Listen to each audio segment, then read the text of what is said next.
Hey guys, don't worry, I'm here to help you to fix this problem with the step-by-step perfect solution.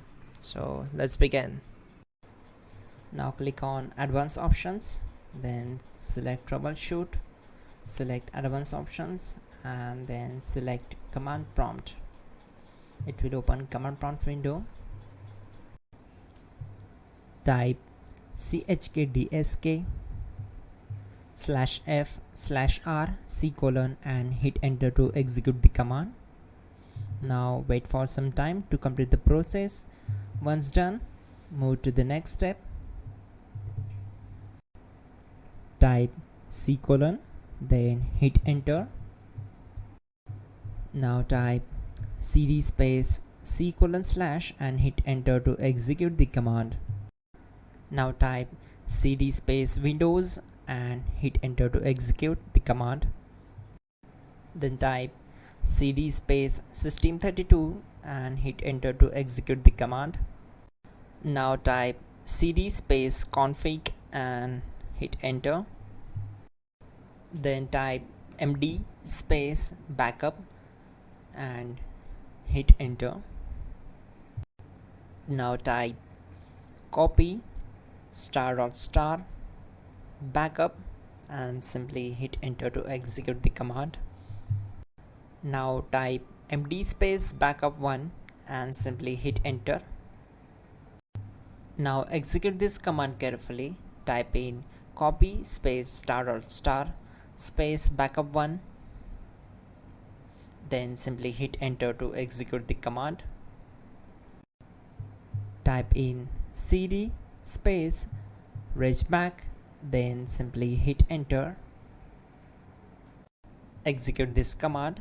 Type dir, then simply hit enter. Now type copy space ** space ... and hit enter. Then type all and hit enter to execute the command. Now type bootrec space /fixmbr and simply hit enter. Now type in bootrec space /fixboot and simply hit enter to execute the command. Now type in cd space c:/ and simply hit enter to execute the command. Let's execute this command. Type cd space Windows /system32 /config /regback, then simply we need to hit enter to execute this command.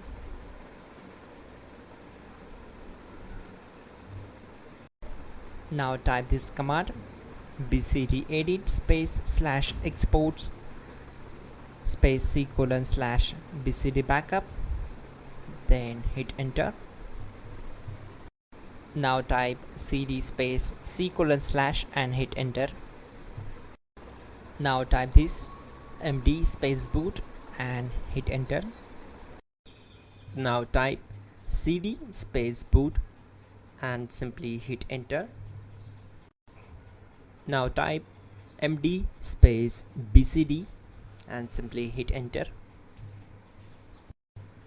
Type cd space c:/ and hit enter. Type attrib c:/boot /bcd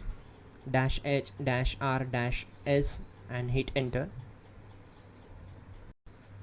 Now execute this command. Type ren space c:/boot /bcd space bcd.old, then simply hit enter to execute this command. And once done, let's move to the next command. Now type bootrec space /rebuild bcd and simply hit enter. Type exit and hit enter. Now click on continue. It will restart your system. So that's it guys, your problem is solved and you are good to go.